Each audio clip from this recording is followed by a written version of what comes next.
Yo, this is Comic One,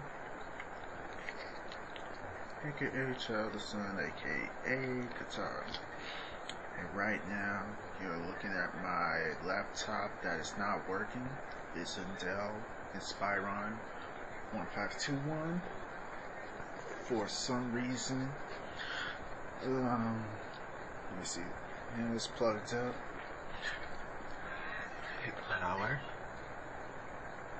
See, the power's working, and you can hear the fan, but nothing's coming up on the screen.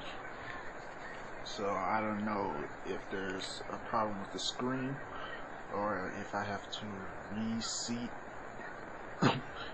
reseat the hard drive. But give me suggestions of what I should do. Should I go to the computer store, or should I try to do it myself?